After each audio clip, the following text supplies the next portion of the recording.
weight room. Summer on the practice field. May and January trip to MI-80. What it yields. What's the deal? Who's for real? Will the dogs take a bite of the orange? Will the Heisman still reside with Jason White? USC and LSU, will they finally settle it? Can Chris Ricks finally please Tallahassee's residents? Brad Smith, David Pollock, Darren Sproles, here we go. Passion for the pigskins in my bones and in my soul. Buckle up your chin strap, let's get it on. Blow the whistle, double K's on the road with game day. It's official. Yeah!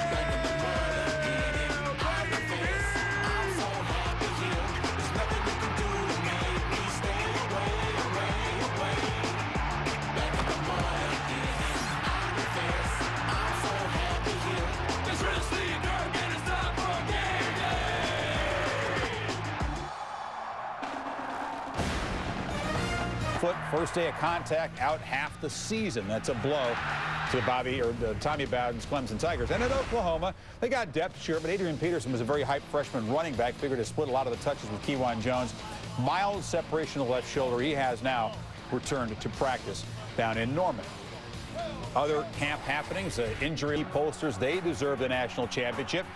A few days later, LSU down on home turf would take on Oklahoma, which was the controversial participant in the BCS championship game. And as, of course, you know, the Tigers took care of the Sooners, so the kind of thing the BCS was designed to prevent happened. They split national championship. Coaches were compelled to vote for LSU as the champion of the BCS title game. There have been some tweaks to the formula this year.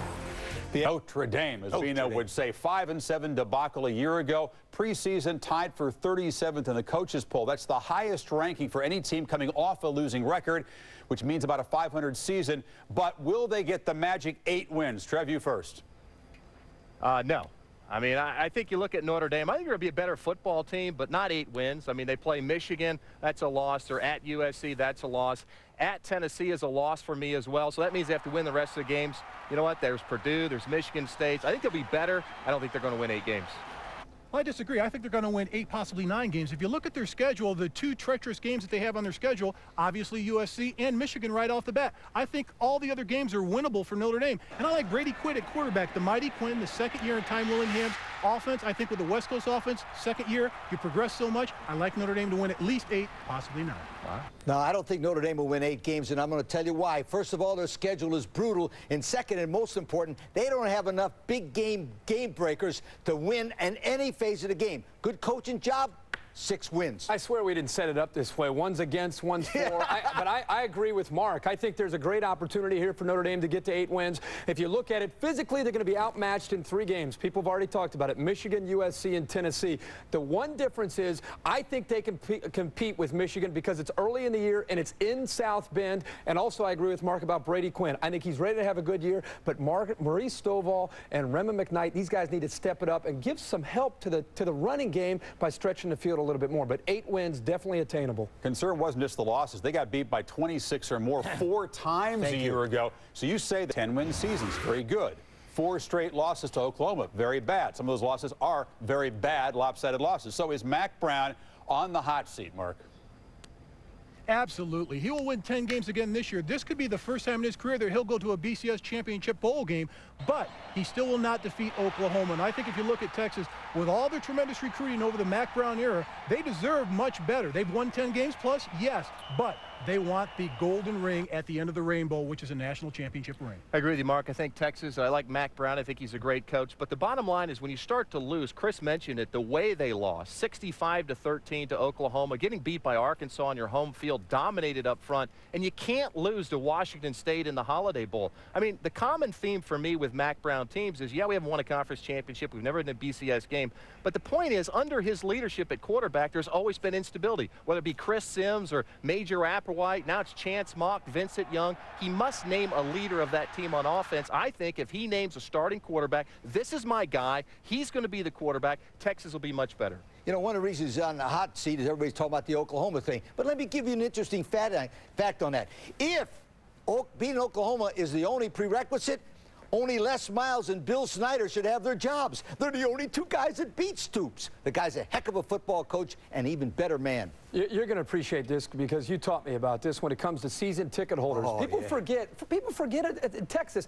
Texas hasn't had a good football program since going back to Earl Campbell in the late 60s, early 70s. This is a program that was in dire straits. They were 4-7 in 1997. I know they beat Nebraska with the fake with James Brown hitting the tight end, but this is a program that was struggling. Their season ticket holders are up 26,000 compared to where they were when he first got there in 1998. They finished in the top 12 4 straight years. I agree they have to beat Oklahoma. But if Philip Fulmer wasn't provided an opportunity to beat Steve Spurrier, he would have never won a national championship. And Trev, if your guy Tom Osborne was never given a chance to beat Barry Switzer or Jimmy Johnson, just think where Nebraska would have been without Tom Osborne. Give the guy a chance to show what he can do with that talent.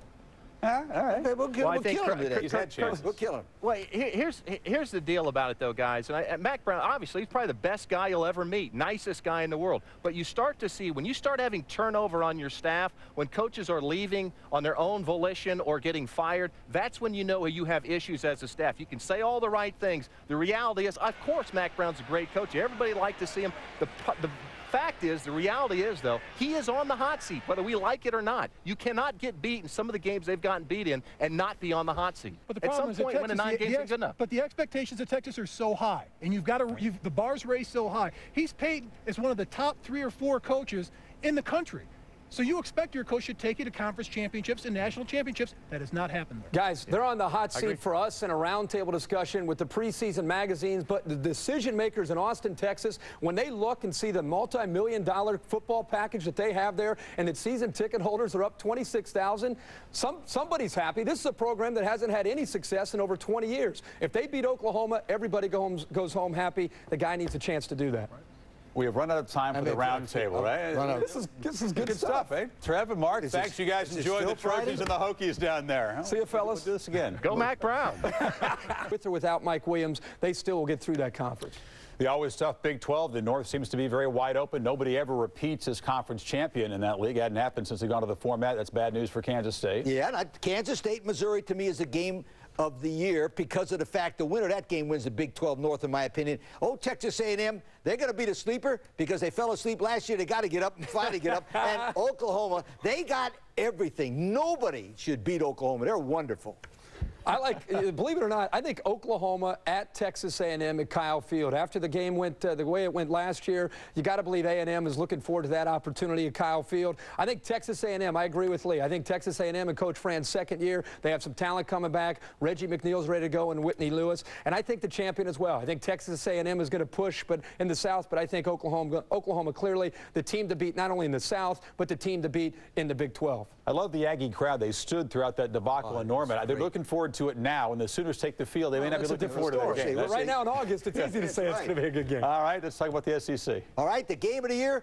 You see what he did there? Yeah, that's okay. I appreciate that. I think they're going to get there. But my national championship pick, I think, again, at the winner of the Florida State-Miami game, I think Florida State wins that game. I think Florida State makes a run with Chris Ricks. And I think they play Oklahoma. The game that we watched just 4 years ago, Florida State, Oklahoma in the national championship playing in the Orange Bowl. So it was a better game. 13-2 was not a compelling national championship game. Good defense. Yeah, good defense. Thanks to Bob Stoops and crew who joined us now. What do you think? Herbstreit just gave you the kiss of death. They were calling you the greatest team ever in November last season. Well, I don't think that much matters. You guys, hopefully you know what you're talking about. We've got a lot of work to do, but I love our team, and we'll have a shot, as good a shot as anybody. Coach.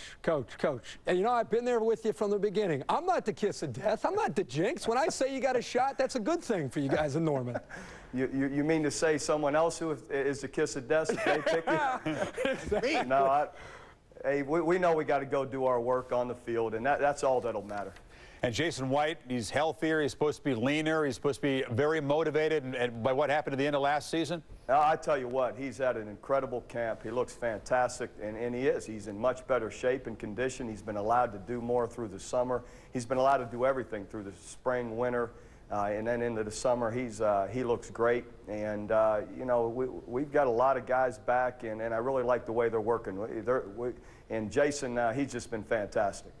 Hey, Bob, thanks for your time. We appreciate you having a few yucks. And nobody said Kirk was a kiss of death, but you have been accused. You have been accused. So give me your FedEx Orange Bowl National Championship picks. USC, everybody knows that. It can run and throw and carry. But the surprise team, West Virginia.